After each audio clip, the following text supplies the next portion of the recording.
Hello everyone, welcome to the Analyst by Vajiram and Ravi dated 13th July 2026, where we would try to comprehensively analyze 7 articles in 3 different sections along with your daily mains answer writing program. In the analysis part, we will first have a comprehensive discussion with respect to the slow growing manufacturing sector of India, which could not achieve the status of world's factory. In the second article, we will have a discussion with respect to the recent cloudburst-induced flash floods in Pahalgam, Jammu and Kashmir that damaged hotels, houses, roads and tourist infrastructure.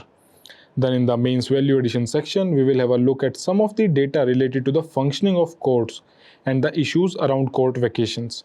Finally, in the prelims pointer section, we will have a discussion with respect to 4 different articles from the special perspective of your UPSC prelims exam. Coming to the very first topic of today's discussion, imagine there are 2 guys, one from IIT Delhi working in a GCC in Bengaluru earning very good salary. Second, a young man from Bihar who is just 10th pass searching for a job in rural Bihar. Now the GCC revolution in India has created opportunity for the first person but not for the second one. This is India's developmental paradox, where we have become the world's back office but we fail to become the world's factory. Now, history tells us that every country, every major developed economy, be it Japan, China, Britain or South Korea, they have become world's factory first before becoming service leader. But India has skipped the manufacturing part. Now, what manufacturing does? It helps you build your economy. It helps you support your exports. It builds technological capabilities. It creates urbanization. All these factors. Now the question before India is simple. Can we become a developed country, a Viksit Bharat, without becoming the manufacturing capital or without excelling too much in the manufacturing space? We'll deep dive into all these segments today. We have this topic which says that GCC is of its success story, whereas now focus should be on our factories. Now this is in context where India has successfully emerged as the world's back office through the global capability centers. Now what are GCCs?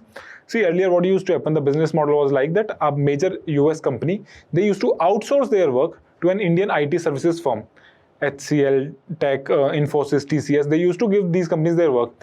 Now what these companies realized is, यार हम अपना भी तो office लगा सकते हैं India में.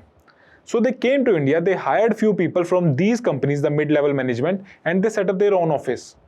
That office, earlier they thought they'll do some basic work, but now it is doing multiple works for those MNCs. Are you understanding? First they used to outsource their work to Indian IT companies, now they are themselves setting their own office in India. The same people who were earlier working in IT services company, now they are working directly for the GCCs. So it reduces cost for the MNCs.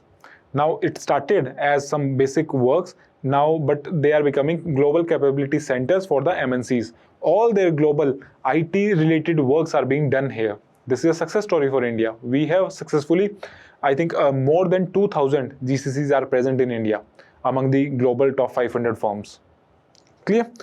However, India has not achieved comparable success in manufacturing. Why this is important for us? This is part of GS paper 3 economy. Directly 10 questions you get from economy in your GS3 exam. So it is very important in this perspective. What is the current status of manufacturing in India? We roughly contribute 16 to 17% of GDP through manufacturing. It is stagnant for nearly 2 decades. Whereas if you compare to the countries like China, it contributes 26 to 27%. The Vietnam, which is recently emerging as a manufacturing hub, they contribute roughly 24%, and South Korea also contributes roughly 25%. So you see, at least 1/4 of their economy is contributed by manufacturing in almost all of these countries. Now these are the countries which can be compared to India. Clear? Then what about the employment? Only 11 to 12% of India's workforce work in manufacturing sector. Whereas, despite having the world's largest labor force, we still employ majority of our employees in agriculture. Agriculture employs 45% of the population, which is a lot of disguised employment, where additional members do not incrementally add anything to the agriculture productivity. Then your services, which employ roughly 29% of the people. Now this is one of the success stories of India, but it is further leading to jobless growth because of rise of AI, rise of efficiency. Now 10 people work can be done by 1 person. Clear? The government has a target through national manufacturing policy that 25% of the contribution should come from manufacturing. This policy was adopted or announced in 2011. It was designed to boost manufacturing, growth and competitiveness, and encourage industrial development and partnership within the states. However, the share has still not risen to 25. The targets were to raise the share to 25% within a decade, create 100 million, that is 10 crore additional jobs, support faster manufacturing growth of about 12 to 14%. Normally, India's GDP growth is 6 to 7%. Now, through this policy, the government wanted to you can say promote such policies which can promote the development of manufacturing to 12 to 14%, which is a very good growth, and promote skill development and technological depth. However, not much progress has been done in this regard, although normal developmental progress has been done, but the outsized returns which we can get through any program, that we have not achieved through this national manufacturing policy. The targets are yet to be achieved. Clear? Now, why manufacturing is important for India? Why it is important for, let's say, any country? First is employment generation, and we Indians, we have now surpassed China. We have become the most populous country in the world. So we need employment. Unlike GCCs, the labor-intensive sectors, which are the labor-intensive sectors, your textile, leather, footwear, food processing, they employ large quantity of people in their factories. Clear? They can employ millions of semi-skilled workers. And India being one of the let's say your developing nations, we do not have very high amount of skilled professionals. Although in the absolute number we have, but in percentage terms, we still have majority of semi-skilled laborers. So we require more factories, more manufacturing to put them into the, you can say, employment, formal employment. China did this. The rise of China, now the gap between the per capita income of India and China. India is somewhere around, I think, $2,800 per capita income. China is more than $10,000. This gap has been created by the manufacturing sector, where majority of their population, they got employment into manufacturing and they earn hefty incomes from there. Clear? Then you have demographic dividend of India. India is a young country. The average age of India is still below 30. Clear? India adds nearly 1 crore youth to the labor force annually every year. So we require this much of employment also. Manufacturing is essential to absorb these young people. Otherwise, this demographic dividend can become a demographic pain for India if we do not have enough employment. Export competitiveness. China and Vietnam built export-led growth through manufacturing. We have surplus in services, but we have a huge deficit in goods export. That means we import more goods as compared to export. We have to reverse this to gain meaningfully. Then your regional development. Factories can be established in tier 2 and tier 3 cities and rural regions, unlike GCCs that remain concentrated in tier 1 cities like Delhi NCR, Mumbai, Bangalore, Hyderabad, Pune. So manufacturing facilities can be placed in Bihar. A lot of labor can get employment there. But GCCs will not go and set up in Bihar. They require good urban infrastructure. So we need to have both at the same time. In urban areas, you have GCC, service-led economy. In tier 2, tier 3 and rural areas, you have manufacturing-led economic growth. Then strategic autonomy. COVID exposed India's dependence on imported active pharmaceutical ingredients, semiconductors and electronics. So we have to build all these in-house so that we are not dependent upon somebody. We have our own strategic, you can say, autonomy. Now, this can also be understood with the recent example of oil crisis. Had India not been so dependent on oil for other countries, why would we have listened to Donald Trump? Now, Donald Trump dictated India that we allow India to purchase oil. Who are you to allow? Had we not have any dependence on other countries, we would have not listened to all these things. But now we have dependence. 80% of our oil do come through imports. So this is the issue. Same can happen in manufacturing also. China can any day stand up and say, okay, this year we are not exporting this particular raw material. क्या करोगे फिर आपकी manufacturing? If you will not get the raw material from there. So we have to create our own manufacturing setup. We have to create raw materials. We have to develop capabilities so that our manufacturing is not dependent on somebody else. Clear? Now moving ahead to the main thing. Why is India lagging behind in manufacturing? What are the main reasons India lag behind in manufacturing? This is in detail. There are many reasons why India is lagging. First we'll see. First is your services-led growth model, where India skipped the conventional development path. So normal development path, what it should be, that you first move from agriculture to manufacturing, then to services. But we bypass the manufacturing, we directly skip from agriculture to services. This is an issue. This has been skipped. Clear? And instead, IT exports became boomed while labor intensive industries remained relatively underdeveloped. So this is one issue, because see, IT industries or services can show your GDP growing at a fast pace, but it will not lead to sustainable or equitable GDP growth. Everybody will not gain equally. It will create inequality gap between people. Then you have inadequate infrastructure. For example, we have high logistic cost up to 14%. Up to 14% of the entire cost of manufacturing sending, we end up in logistics. This cost in countries like China is somewhere around 5 to 6%. In countries like Vietnam also it is around 8 to 9%. So our logistic cost has to be reduced. That means the cost of transportation has to be reduced, so that overall manufacturing cost does not add up. अगर हम सस्ते में माल बेचेंगे तभी तो दुनिया हमसे खरीदेगी. Then port congestion, we have limited amount of ports and more traffic is flowing through them. We have limited infrastructure. Adani Ports is doing a good work in this. Jindal Ports is doing a good work in this regards. More and more privatization, when it will happen with regards to ports, they will increase the efficiency of ports. Now see, however, a lot of opposition parties, they do allege the central government of corruption or favoring a particular industrialist like Adani. But we also have to understand this point that only these big industrial houses can lead to fast-paced development in a country. We require these kind of houses. Although I am not promoting corruption, I want that they should be given business in a fair manner. But still, we do require somebody. If somebody says that we don't require Ambanis and Adanis, that is wrong. We as a nation do require them. They are the one who will promote the growth of our country. But it should be done in a fair manner, giving everybody equal chance. Port last mile connectivity, this is also further an issue. Last mile connectivity, however, these are improving. Although the roads, the condition of Indian roads is pathetic these days. It doesn't take even one rain or 1 month for a road, newly built road, to convert into potholes. So these things we have to improve. India's logistic costs remain significantly higher than many competing manufacturing economies, reducing our export competitiveness.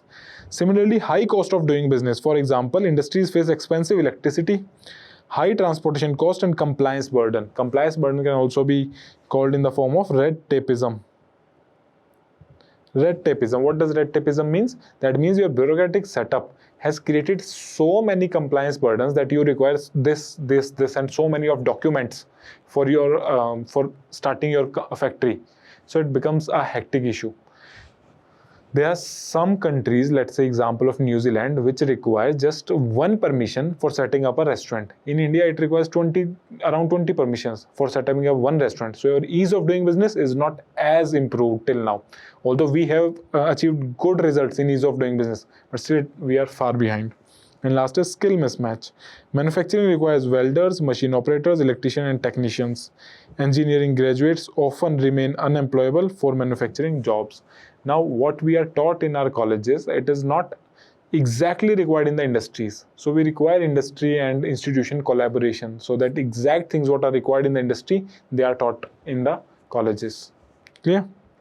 Then we have labor market challenges. Complex labor regulations were there historically, although they have now been simplified into 4 labor codes, but still more work required here. Large informal workforce is there. Okay.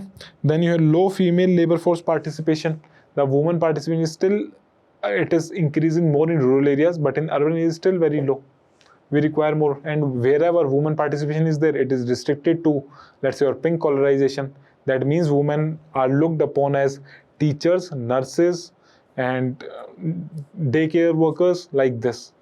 Your Bangladesh garment sector employs millions of women, while India has not achieved similar scale.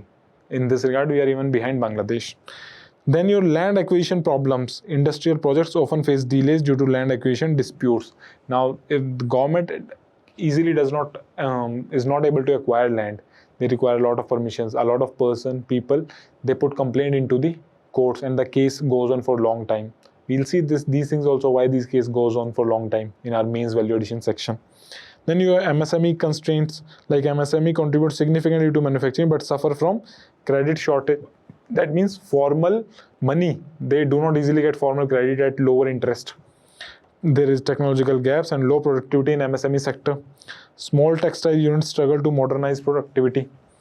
Then we have weak integration into global value chain. For example, China manufactures entire supply chain.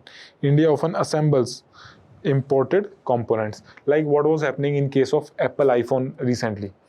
India is not manufacturing the components of Apple. Mostly we import the components of Apple. The Foxconns and Tatas who are building Apple iPhones in India, they are just assembling the iPhones in India. But although a good silver lining in this point is that before manufacturing begins in any country, you first learn to assemble. Then the next step is you move towards the manufacturing of that particular sector. Clear? Then comes your limited R&D. The R&D spend in India is as low as 0.6 to 0.7% of GDP. Clear? This is much lower than the advanced manufacturing. For example, your China, they have R&D spend of roughly around 2%, which is very high. That's why it can also be seen in the number of patents being filed by China as compared to India. Then you have policy uncertainty. This is the worst problem with this government, that the policy is not certain. They keep on changing rules every few days. Gold बहुत महंगा हो गया, gold पे import duty लगा दो. The custom duty on gold has been increased from 6 to 15% recently. Just 2 years back, this custom duty was reduced. Now again it has been increased. A year later, they will again reduce it. In stock market, you first remove the capital gains tax, bring in STT. After some years, you again bring capital gains tax. Then every 2 years, you keep on increasing the capital gains tax. Obviously, the FIIs will leave the country. They will say, we'll go at least to some country where we have certainty. We know these rules won't change for the next 10 years.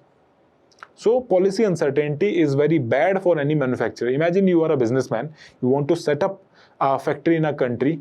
You require policy certainty कि भाई आज जो मैं सोच के factory लगा रहा हूँ 10 साल तक मेरी फैक्ट्री ऐसे चलेगी कि नहीं चलेगी. If you have doubts in your mind that I set up the factory and just after a couple of years the government changes rule, my entire business will die out because of some change in rule. Why would somebody invest so much of capital then? So this is a big issue. Frequent changes in tariffs, export-import policies create uncertainties for investors. And last is your slow industrial cluster development. China developed integrated manufacturing ecosystem like Shenzhen. Shenzhen is a manufacturing city, entire city. India has relatively fewer global competitive industrial clusters. Clear? So they will also, if other things are fixed, these clusters will also get fixed on its own. The government has to provide basic infrastructure, the good roads, connectivity, electricity. Then the manufacturing will find its own setup there. Clear? So these are the main reasons why India is lagging behind in manufacturing. Moving ahead, what are the consequences of this weak manufacturing? The consequences can be understood in the form of, first is your jobless growth, because the growth is led by services. GDP rises without proportional employment generation. Merchandise trade deficit. India exports software but imports electronics and machinery. This we have already seen. We have a trade deficit in goods. Regional imbalances there. Services concentrate in metros while rural areas, they have fewer quality jobs. In fact, very negligible quality jobs. Then you have import dependence in the form of semiconductor, solar cell, electronics. Now in the solar cell also, what is happening? We were importing most of the solar cells. We were assembling them in India and creating solar panels. Vari Energies, Vikram Solar, Adani Renewable, all these companies, they were just assembling the solar panels. Now some bit of incentive government is providing in manufacturing of solar cells also. This is what we require. In-house manufacturing of the entire solar panel. And missed demographic dividend. If we do not provide employment to our youth at this point of time, this will develop into demographic catastrophe. Imagine a huge population not getting enough jobs, facing unrest. Then we can have a situation similar to what Bangladesh or Nepal had, if proper employment is not provided to this youth. Large youth population without sufficient productive employment. Clear? So these are some of the consequences of weak manufacturing which we can suffer as a nation. What are the government initiatives? Broadly, we look at some of the, although if we look at all the initiatives, every day government comes out with some or new changes, but we'll look at broadly what are the major initiatives. Make in India to promote domestic manufacturing. The production link incentive scheme, this is one of the good schemes which has worked well, where you provide incentives for the domestic manufacturing of electronics, semiconductor, automobile, pharmaceutical, some specialty chemicals, and similarly I think 14-15 sectors are there for which PLI scheme has been provided. Government says that you manufacturing a product in India, if you face higher cost in manufacturing, government will compensate some of them. Initially subsidy देगी government manufacturing शुरू करा देगी, बाद में once you achieve scale, your cost of production will automatically come down and you will be able to compete in the global market. So this was the main aim. PM Gati Shakti, where integrated infrastructure planning was done at one central place. So planning was done in a holistic manner so that the logistic cost can be reduced. Your national logistic policy to reduce logistic cost policy again. This national logistic policy include all your domains of road, railway, waterway, airways, everything, and ports. Then industrial corridors, your Delhi-Mumbai industrial corridor. What does this DMIC mean? That from Delhi to Mumbai, a special highway has been, dedicated highway has been created. Now government thinks along this highway, industries will develop. Because if you see in most of the industrialized nations, the development happens along highways. These are called conurbations, a continuous urbanizations along highways, where manufacturing can develop along the highways. Clear? Chennai-Bengaluru industrial corridor. Then you have Skill India Mission for industry-oriented skilling of the youth. Then we have some other initiatives which are announced in the budget of 25-26 for the manufacturing sector this year. That means we'll provide credit card for micro enterprises which have a limit of 5 lakh limit to be registered on Udyam portal. Now formal credit was one of the issue with MSMEs. Now for micro enterprises, this credit card up to 5 lakh limit has been provided. Your focus product scheme for footwear and leather sectors, which employs 22 lakh person and generate turnover of 4 lakh crore. So more and more incentives are being provided for the footwear and the leather sector because these are labor intensive. They require a lot of labor to work. Then measures for toy sector, create an ecosystem to represent the Make in India brand. Now we used to import a lot of toys from China. Government is now focusing on the toy industry, that you create toys in India, make your own brands and then sell in the entire world, because toy manufacturing is also a big industry. And then your support for food processing, establish a National Institute for Food and Technology, Entrepreneurship and Management in Bihar. The government talked about National Institute of Food Technology and Engineering in Bihar. So again, the region of Bihar, UP, West Bengal, these regions, although they are poor in, let's say, service-led economy or manufacturing, but they are good in agriculture. They have a lot of rainfall. They produce a lot of food grains and vegetables. So here, food processing sector can become one of the largest employment producers in this East Indian region. So government is focusing upon that. Clear? So these are some of the government initiatives. Now we'll see some of the case studies, how China, Vietnam, or let's say some of the companies in southern India, how they have done well in the manufacturing. China has become the world's first factory. Their integrated manufacturing clusters, export orientation of manufacturing, infrastructure investment, which transformed China. They have created huge scale SEZs, special economic zones. Now India has roughly around 250 small SEZs. China has just 6. Now China is bigger than size in India, but they have just 6. Imagine the scale of SEZ. कितने बड़े-बड़े SEZ बनाए होंगे. Entire city has been created one SEZ. Now these SEZ, special economic zones, are a kind of cluster which are made specifically for manufacturing. Government provides infrastructure, then companies get incentive to set up there, and then it becomes a hub for manufacturing therefore. Similarly, Vietnam, they attracted electronics giant like Samsung through stable policies. Worst thing India is doing right now. Competitive labor costs, this India is also having. Integration with global supply chain. For this, we have to improve our logistics. Reduce the cost, improve the ports, improve the infrastructure, all these things. Now what India has done, case study within India, your Apple manufacturing in India, Foxconn, Tata Electronics, Pegatron have expanded iPhone production in Tamil Nadu and Karnataka under the PLI scheme, as I was telling you. Now initially these companies, they started just importing things. Now slowly and steadily they are moving towards manufacturing components in India also. So what is the lesson? India can succeed where policy, infrastructure and global demands, they align together. Now Apple also wanted to diversify under the China 1+ policy. Apple is completely dependent upon manufacturing for its iPhones in China. They also want to diversify it. कल को कुछ लड़ाई होगी China से, China बोल दे हम नहीं भेज रहे iPhone. See, so China +1 policy के under India got some of the manufacturing capabilities. Clear? Now, what is the way forward? How can India improve? Although we have seen a lot of challenges, we need to improve them. हो जाएंगी चीजें. What more can we do? Build labor-intensive manufacturing. What is labor-intensive? Your focus should be on textile, footwear, furniture, toys, food processing. All these sectors, these are labor-intensive. That means they employ a lot of people at good wages. Then you strengthen industrial clusters, like developing manufacturing ecosystems similar to what Shenzhen has been created in China. Create entire export towns. Integrate with global value chains, leverage the China 1+ strategy as it is in the case of Apple. Then invest in skills, industry-linked vocational training and apprenticeship. Vocational training and apprenticeship means internship, doing internship in industries, collaborating, making your, you can say, institutions as a hub for training individuals, making them ready to be directly employed in the industries. Now what is happening? A lot of firms, they first hire people and they have to train them first for the basic things, and then they are employed. What more? Reduce logistic cost in all the sectors of rail, road, port and airways.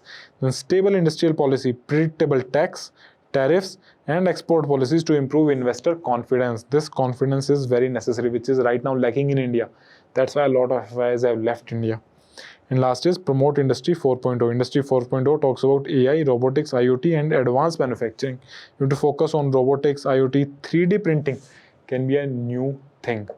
Clear? So you have to focus on all these things to become a Viksit Bharat. We cannot escape this manufacturing sector in between. Services will not lead to the entire in converting India into developed nation. We require manufacturing for that, for equitable distribution of income. Clear? So this was manufacturing sector. Now you attempt this question. Coming to the second topic of today's discussion. Now the Himalayas, every year they teach us a lesson that the nature forgives slowly, but it reacts very quickly. Cloudburst may be a short-lived phenomena, but the destruction it leaves behind, it erases decades of development. Hotels collapse, roads disappear, rivers change their course, and the lives are lost. Now the flash floods induced because of this cloudburst, are they purely natural phenomena? The answer is no. The climate change may induce heavy amount of rainfall for short duration of time, but it is only the climate change which is responsible. Deforestation, illegal construction, your encroachment of river and poor urban planning are all responsible for the flash floods and the disaster which we guys face. The recent Pahalgam floods, now they again remind us that sustainable development is not a luxury. It is the first line of defense when it comes to disaster management. In this context, we'll see this article where flash floods, they have wreaked havoc in Pahalgam, where a lot of buildings, hotels, infrastructure has been affected. Clear? Cloudburst induced flash flood have come, which damaged hotels, houses, roads and tourist infrastructure.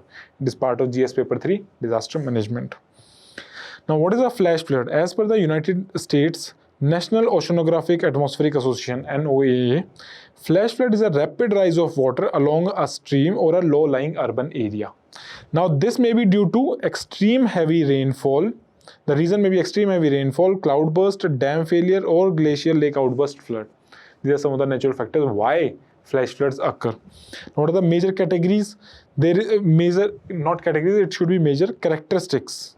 What are the major characteristics? Rapid onset of flood water, short duration, that within very short duration of time the water comes in very quickly, high velocity of water, heavy destruction caused by the mechanical force of water, and it is difficult to predict because it happens in a quick period of time. Even if you can predict it, it is difficult to convey your message to the people. So you need the best in class emergency warning system or early warning system. Clear?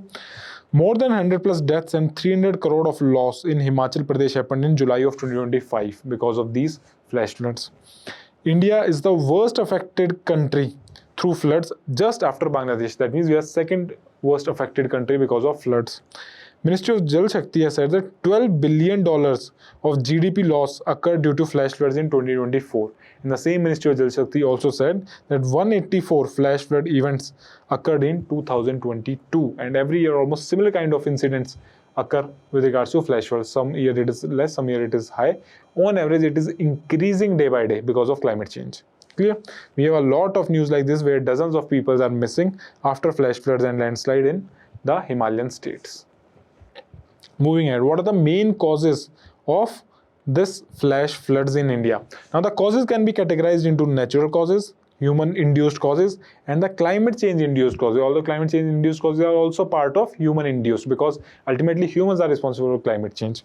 You have cloudburst, that means within very short period of time, let's say within 1 hour, you have more than 100 mm of rainfall, more than 4 inches, almost this much of rainfall within 1 hour, which is very huge amount.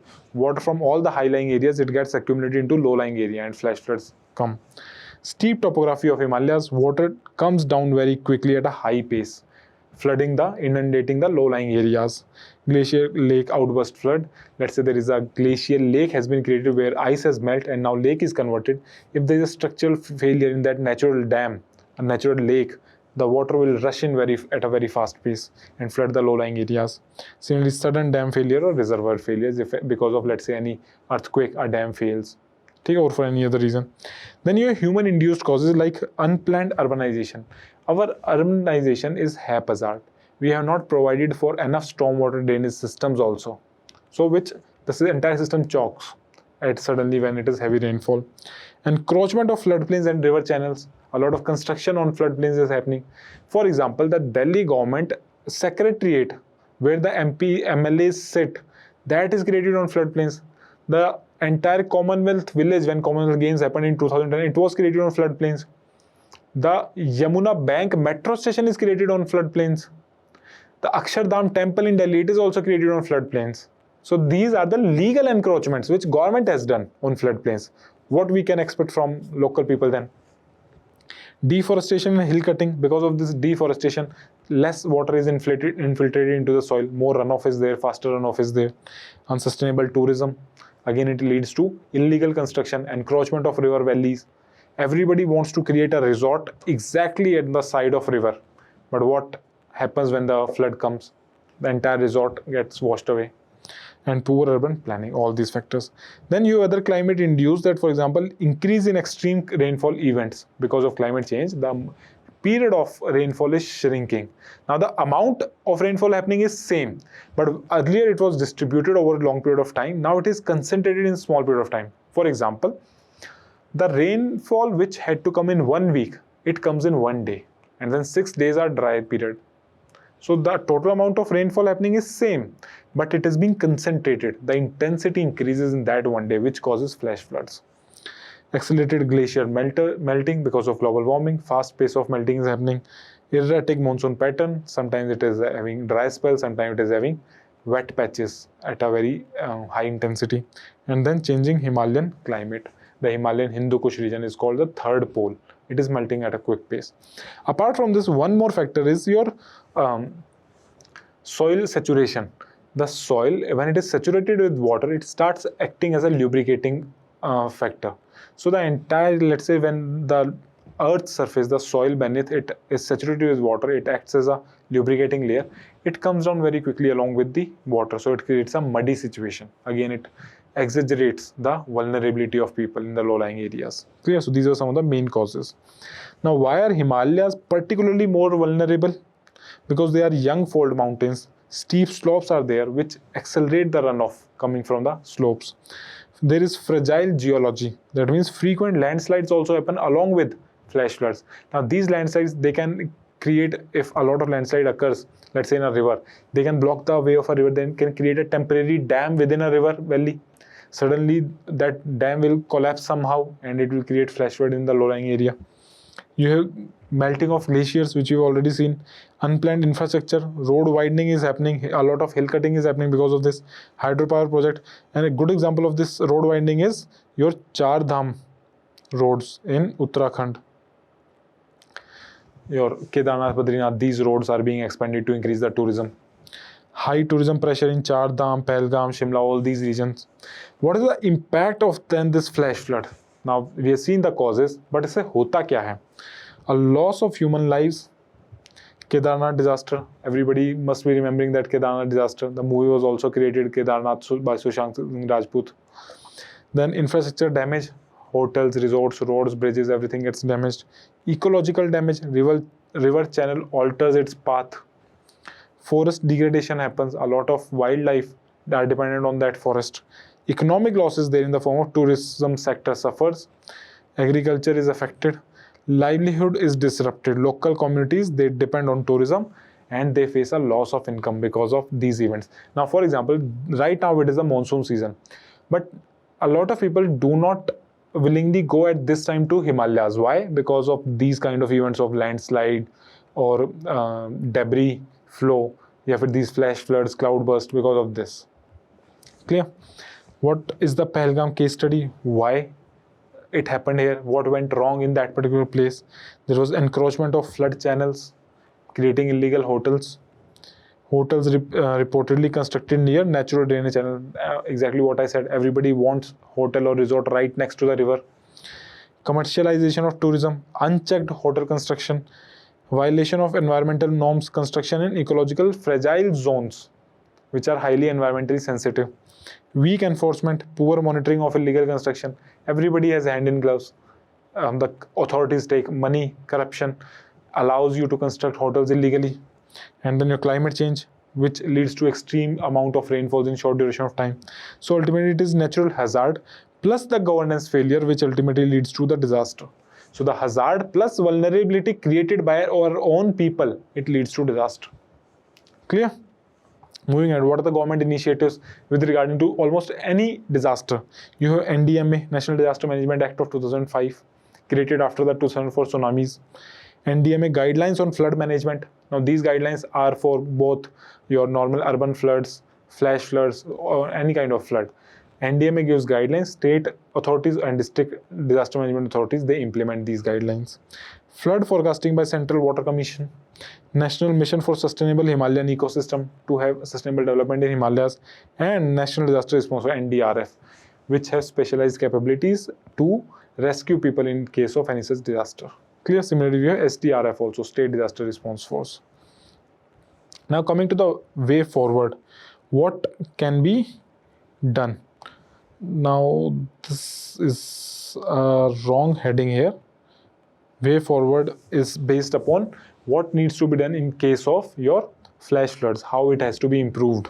For example, your localized planning has to be done. Localized planning, you have two adaptation strategies based upon regional factors like topography and soil, not solely based upon rainfall intensity. Clear? So you have to do localized planning. Every area has to have its own planning. It should be a bottoms up approach, not top down. कि एक policy बना दी वो हर जगह रहेगी. No, you have to make policies based upon your factors, your vulnerability, your hazard risk at that particular place. Zoning declaration. Designate vulnerable areas as official flash flood zones plus adapt in response to changing rainfall patterns. Certain areas which frequently face flash floods, they should be declared as those vulnerable zones and construction should be completely stopped in those places. You have proactive readiness, for example, improve localized early warning system and disaster preparedness mechanism for timely response.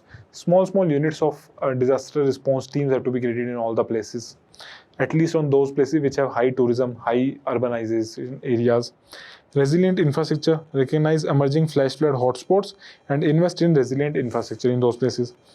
Controlled breaching protocols, what does it mean?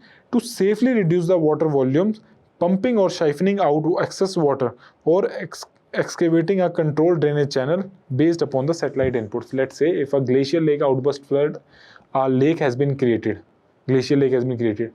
You know it is structurally weak, so you can pump out water through any mechanism from that lake, and it can be done by mapping these lakes through satellites. Regional approach, like Indian Meteorological Department's Regional Center for South Asia Flash Flood Guidelines System, which is called South Asia FFGS. It provides real-time flood risk and threat warning for over 30,000 watersheds across India, Bhutan, Nepal, Sri Lanka and Bangladesh. Clear? And similarly, we can have nature-based solution in the form of better afforestation and wetland restoration. Now we are giving a lot of wetlands at Ramsar designated sites. We are creating them. However, we require more work. A lot of small wetlands, they are ignored. They have also to be taken care of because these wetlands, they act as natural reservoirs. They suck in a lot of water and does not let it run off quickly. Clear? So these were some of the solutions. Now you have to practice this question. Examine the factors responsible for increasing instance of flash floods in India. Suggest measures to build climate resilient and sustainable mountain ecosystem. Make sure you write this answer. Coming to the mains value addition section, it is regarding an article in the editorial in Hindu which says that 5 crore Indians wait when the courts take a break. They wait. Now a natural question comes into the mind. The IAS officers, the politicians, the other government servants, everybody works throughout the year. There is only one institution which goes on a break, that is your judiciary. From 1st of June to 13th of July, 43 days they have taken a break, a recess, a holiday. Now, people do defend it by saying that the judges have a lot of workload, but I tell you one thing, see from where this practice is coming. We have a colonial system, which was the Britishers made a system. It is going on till now in India. We have reformed it a little bit based upon our conditions, but still the old colonial system is going on. The judges at that time, they could not bear the summer heat of India in June. So they used to take a break. The same practice is going on right now also. Why are we following the colonial practices? This is the argument of this particular article. This article says that there are a lot of under trial prisoners in jails, almost around 3 out of every 4, roughly 70-75% of the prisoners are under trial. That means they have not been found guilty. Their trial is going on. So high pendency of cases is there. Under trials, many remain imprisoned for the period longer than the sentence they would have received if convicted. For example, किसी particular case में अगर सजा 7 साल थी, there are a lot of under trials who had been in jail from last 10 years, more than the maximum punishment they could get if they are found guilty. There are court working days. Supreme Court effectively sits for around 190 days annually. Out of 365, 190 days. That means 175 days of holiday. Summer vacations roughly from June 1 to July 12. 42 days of summer vacation. This is apart from Saturday, Sundays vacation or breaks which they get. You have judges vacancy. Up to 1/3 of High Court posts, they remain vacant.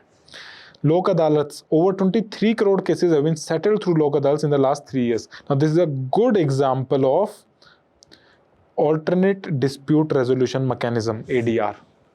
Clear? All these were data given in the article. These kind of data you can use in your mains answer writing. In case of judiciary, pendency of cases, under trials, criminal justice system, any kind of question comes, you can write these kind of data. The pendency of cases, backlogs. In Supreme Court, you have 92,000 cases. Yes, 92,000 cases backlog in just Supreme Court. And they are going on a holiday. Who will clear this backlog? Judiciary takes accountability of the legislature or the executive. You keep an eye over what others are doing. You put up contempt of court case on if anybody says anything against you. But how will you be accountable? 92,000 cases pending in just Supreme Court. 64 lakh cases pending in High Courts combined. 64 lakh. And roughly 4.9 crore cases in District Court. In together 5.5 crore cases are pending in India. पता नहीं कई जन्म लगेंगे to resolve all this backlog. Now, why vacations are criticized in this article? I am not criticizing. I don't want contempt of court case on me. The article is saying all these arguments. I am just a spokesperson of this article. The article argues that entire court system, it slows simultaneously because of these holidays. This is the backlogs. They keep on increasing while the judges are on a vacation. This is the litigants have to wait longer for their argument. If somebody's argument has been or a case has been adjourned in, let's say, May, they could have got the date somewhere in June, but now they'll get in July or August because the judges are on holiday. There is a quote which says that justice is not on vacation, only the judges are on vacation. So justice is not on vacation. However, there are some counter arguments from the judges' side that why they require these cases. It says that article also acknowledges that the judges are not lazy. Yes, they are efficient ones in India. The reason is that Indian judges are among the most overworked globally. That's why they require break. They're most overworked globally. But who decides this overwork? Tomorrow an IPS officer can come and say that I am working so much, I am working even on holidays, on Diwali I am working, on Holi I am working, I have 24 hours service, kabhi bhi phone aata police thane se sir case ho gaya aa jao. They can also demand a holiday like this. Who will judge this workload? The judges, they argue that the recess helps them write reserved judgments. In some cases they have you can say they're done with the cases, but they have to write the judgment. So this recess helps them write the judgment. They recover from the continuous workload. Oh, fatigue ho jata hai judges ko, so they require rest. And they prepare pending orders, how they can deal with the other orders. Clear? So these are some of the arguments, which personally also I don't go along with these arguments. I feel these vacations should not be there. Nobody is forcing you to become a judge. If you have become a judge, you are taking a salary from the government purse. You work properly just like how other government servants are working. Clear? So these are some of the arguments which you can use in an answer writing when it comes to judiciary. Coming to the prelims pointer, the first article today is regarding the Gaganyaan Mission. The Gaganyaan Mission in India, it is regarding manned spacecraft mission, where we would be sending 3 of our astronauts into the space for 5-7 days. They'll spend 5-7 days in low Earth orbit and then return back safely to the Earth. In this article, it says that one of the tests involved separation of umbilical mechanism that serves a link between crew module, where astronauts live, and service module that provides propulsion. Basically, the crew module and the service module are attached, so they are doing a lot of experiments before sending the astronauts so that there is no failure. So they have done one of them. Now, what is the plan? See, this is a GSLV Mark III rocket which will be used from Sriharikota to take off. There will be an orbit module, and it will be deployed in the low Earth orbit. This is low Earth orbit. 5 to 7 days they will stay in space. Then they will reorient towards the Earth ground. Now, while they will deboost, they will come back towards the Earth. There will be a separation of crew and service module. This separation of crew and service module, this experiment has been done right now. Where this service module ka kaam kya hai? It provides propulsion system. It provides it's kind of engine of this entire system. And crew module is where the crew sits, they live there.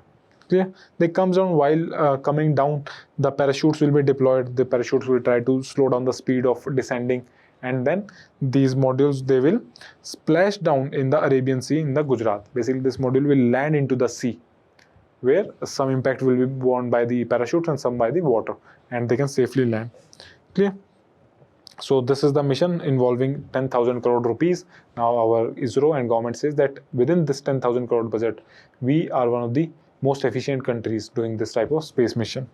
Yeah, it was launched in 2022, and India will become the 4th nation to launch a manned spacecraft mission after USA, Russia and China. We will be the 4th country to do so. Clear? Gaganyaan Mission is India's first indigenous, self-made human spaceflight mission designed by ISRO, approved in 2018 and started in 2022. Objective is to demonstrate India's capability to send humans to the low Earth orbit. Low Earth orbit is somewhere around 700 kilometers in height, from let's say 400 to 700 kilometers, and safely bring them back. That means safe landing has to be required.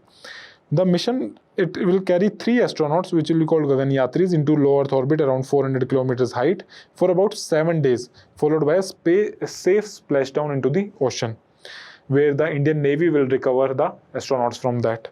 The launch vehicle will be Human Rated Launch Vehicle 3, which is GSLV Mark III. This GSLV Mark III is the heaviest rocket India is having. This rocket is being converted into human-grade rocket, which is earlier it used to carry only the satellites. Now it will be made capable to carry humans also. It has to be upgraded into standards. It has to be made safe. All those things. Now recovery is splashdown in the Indian Ocean, where the Indian Navy will help in recovery. The TV D1 2023, the test mission successfully demonstrated crew escape system. Like I have told you, a lot of experiments are happening where, if in case of any emergency, how crew can escape, just like how pilots, they escape or eject from a crashing a fighter jet. Similarly, we have systems for astronauts escape also. Your uncrewed Gaganyaan mission will precede the crewed mission. Before sending the real astronauts, we will send some robots to the space. Vyomitra. Vyomitra is a female humanoid robot to fly to the uncrewed test mission. This Vyomitra will test all the facilities, all the conditions, because we cannot risk the life of our astronauts. Astronaut training is happening in the Gagarin Cosmonaut Training Center in Russia. Now, Russia is helping in training the astronauts before going to space. India will become fourth country, which we have seen. Now, this is your crew module, where crew will stay, and this is the service module, which will act as a propulsion system. It will support the crew module and is powered by liquid propulsion engine. Okay? This is a human spacecraft designed to carry astronauts. Clear? What can be the exam traps here? What kind of things can be asked regarding to Gaganyaan mission? Gaganyaan mission aims to send astronaut to the moon. This is wrong. Moon pe we had Chandrayaan mission, and वहाँ पे we were not sending humans. Clear? This is to just low Earth orbit up to 400 kilometer, and this is we are sending to space, not to moon. The mission uses PSLV. This is wrong. We are using GSLV. PSLV is used for smaller satellites. Vyomitra is India's first woman astronaut. No, it is first humanoid robot astronaut. Gaganyaan is a joint mission with NASA. No, it is an indigenous mission entirely done by ISRO. The mission is planned for geostationary orbit. Wrong, it is for low Earth orbit. Clear? Moving to the next topic, it is Bengal BJP chief calls forward bloc members as goons. Now, recently, the BJP government has attained power in Bengal. Now, in Bengal, there is a forward bloc, a party which was started by Subhash Chandra Bose in 1939-40. That party is continuing till date, and BJP chief calls the workers of that party as goons. This is basically a local politics-based news. But in this, what we have to understand, what is forward bloc? Who created it? What was the role? All these things. All India Forward Bloc was founded by Subhash Chandra Bose, Netaji, founded on 3rd May 1939, after the Tripuri session crisis when he resigned from the presidency of Congress. Formed after Bose resigned as Congress president, following the differences with the Gandhian leadership after the Tripuri session. Now, Subhash Chandra Bose was president in 1938 of the Congress in the Haripuri session. He was president in 1939 at the Tripuri session. When he got elected as president in Tripuri session by defeating Pattabhi Sitaramaiah, who was supported by Mahatma Gandhi. Mahatma Gandhi said that Pattabhi Sitaramaiah's defeat is my defeat. So there were differences between Subhash Chandra Bose and Mahatma Gandhi. So that thing led to the differences within the Congress Working Committee, and when Subhash Chandra Bose felt that the CWC, Congress Working Committee, is not supporting his ideas, he resigned from the post. He said that there is no point of sitting to the presidential chair then. Unlike today's ministers or leaders who never talk about resignation, never. Now, initially formed as a left-wing fraction within the Indian National Congress, not as a separate party. Remember this thing. Sometimes they can ask you a question that Forward Bloc was created as a separate party. This is wrong. It was within Indian National Congress as a left-wing party. Left-wing party, basically the people who focus on socialism, who focus on equitable distribution of income, all these things. Objective was to unite all left-wing, socialist and anti-imperialist forces to intensify the freedom struggle. Clear? This was their logo of Forward Bloc. Now, the ideology was left-wing nationalism, socialism and anti-imperialism. That means against the colonial rule. First plenary session happened in Nagpur in June of 1940. Where it declared that the Forward Bloc as a socialist political party. What were the important demands of Forward Bloc? The immediate complete independence, that is Purn Swaraj, was the demand by Subhash Chandra Bose, and a mass struggle against the British rule. Post-independence, it continued as an independent political party with its major support base in West Bengal. Clear? Baki states mein we do not find all in this Forward Bloc party. Now, after some time, then Subhash Chandra Bose left India for his mission to Berlin, from Berlin to Japan to Singapore, and this Forward Bloc did not gain too much of momentum thereafter. Now, what can be the exam traps here? The Forward Bloc was founded in 1942. This is wrong. In 1939, and first session happened in Nagpur, 1940. It was founded by Jawaharlal Nehru. No, by Subhash Chandra Bose. Created it. It was initially an independent political party outside Congress. See, I told you this kind of statement can come. It was formed after the Lahore session of 20. No, after the Tripuri session of 1939. It advocated cooperation with the British during World War II. No. Mahatma Gandhi talked about cooperation with the British during World War II, that we should not take advantage of this situation. Mahatma Gandhi said the fascist forces are much bad, the Germany and the Japan, so we should support the British. But Subhash Chandra Bose was not in favor of this argument. He said that this is a time to attack on British forces and gain complete independence. Moving ahead, the next topic is regarding ESIC. ESIC will add 7 more healthcare facilities to its infrastructure network. What is ESIC? Employee State Insurance Corporation. What is Employee State Insurance Corporation? Now, this comes under the Union Minister of Labour, Mansukh Mandviya. Okay, around 53 lakh beneficiaries are taking benefit of this Employee State Insurance Corporation facilities throughout the country. Now, what is ESIC specifically? It is a statutory body established by Employee State Insurance Act of 1948. Established in 1952. So this year in 2026, they have celebrated 75th year of foundation year of ESIC, 75th year. So this year was 75th year. This topic naturally becomes important in this regard. Clear? Implemented from 24th Feb 1952, from 24th Feb to 24th Feb 2026, it completed 75 years. Under the Ministry of Labour and Employment. And see, it is not under Ministry of Health, it is under Ministry of Labour and Employment. It provides social security and health insurance to workers in the organized sector. Now, this is the main thing. What does ESIC do? It provides social security and healthcare facilities to the workers in the organized sector, not unorganized, in the organized sector, which are into formal employment. But there is a caveat. This formal employment, they should not have monthly wage exceeding 21,000. All those people who are gaining salary less than 21,000 in formal job, these facilities are available for them. That means these people are getting low salary, just about the bare minimum salary. So how can they bear the cost of healthcare in private hospitals? For them, this ESIC is developed. Clear? Where does the funding come? Government does not provide funding to ESIC. It is a self-funded institution.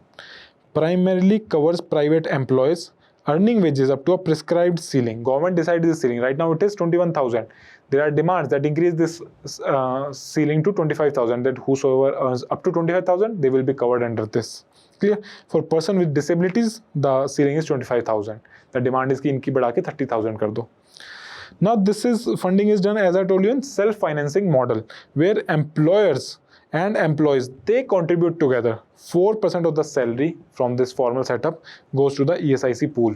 Out of this 4%, I think 0.75% is the contribution of employee, and 3.25% contribution is by employee, the company. So together this 4% goes every month to this ESIC pool, and later on, whenever these people face any health issue, they can go and take a healthcare facility from ESIC.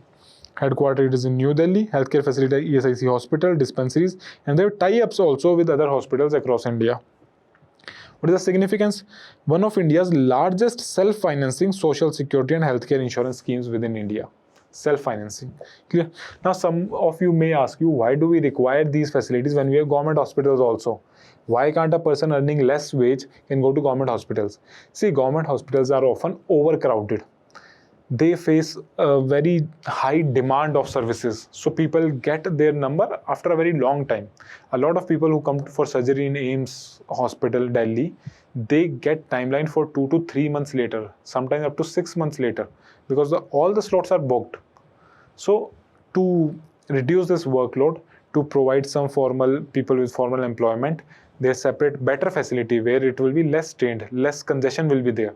Because they are themselves, they are providing money also. They are giving 4% of their salary every month in this pool. So it's a kind of insurance scheme. What kind of services are provided?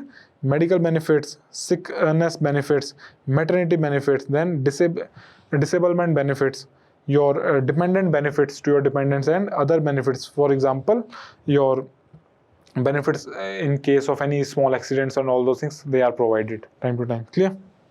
What can be the exam types? ESIC is a constitutional body? No, it is a statutory body. ESIC, Employee State Insurance Act 1948. Was established by Factories Act? Again wrong. It functions under Ministry of Health? No, Ministry of Labour. ESIC covers only central government employees. This is wrong. Central government employees have a different CGHS system. I think it is central government healthcare system, something like that. ESIC is funded entirely by the central government. No, this is wrong. It is not funded by central government. It is self-funded. Clear? It is self-funded by the employees. Coming to the last topic of today's discussion, it is regarding where the minister says that the central Vista should be called Kartavya Bhavan.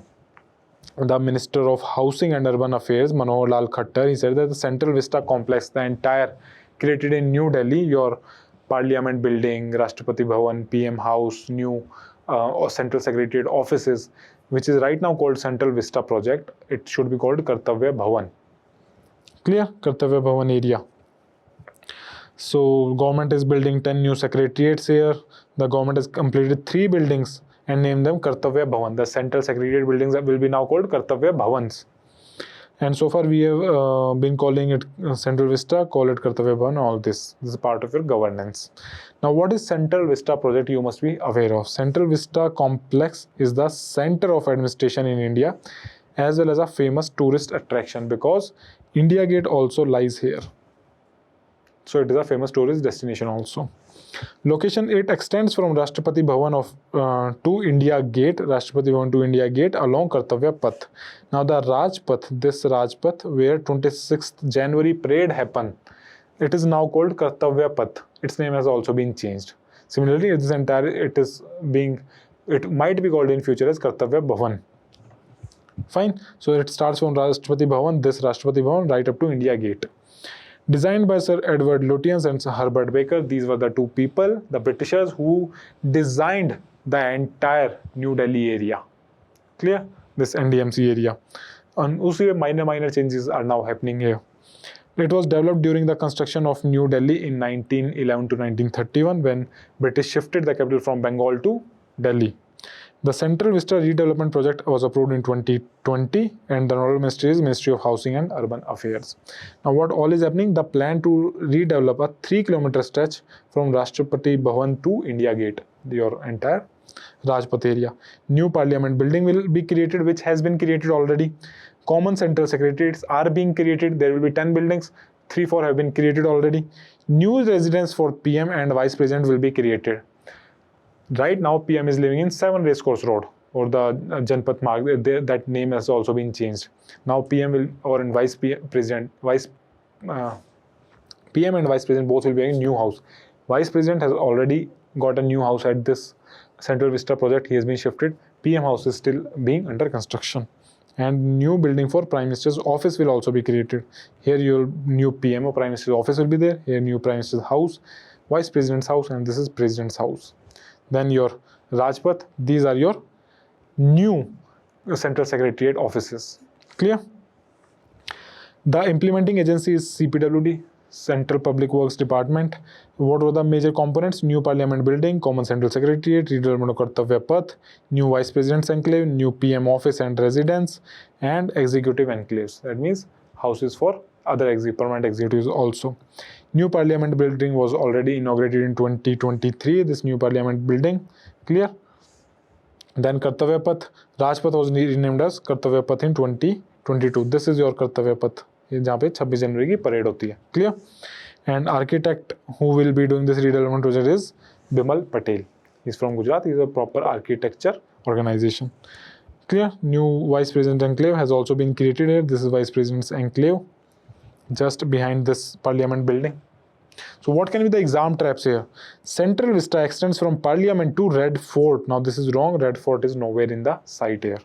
Central Vista was designed by Lee Corbusier. Now this is again, it was designed by your Edward Lutyens and Herbert Baker.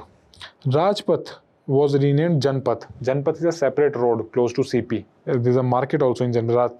Rajpath is called Kartavya Path.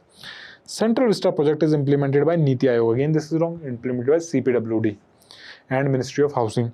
Your Central Vista was developed after independence. Central Vista was developed after independence. Now this is wrong. It has been developed recently.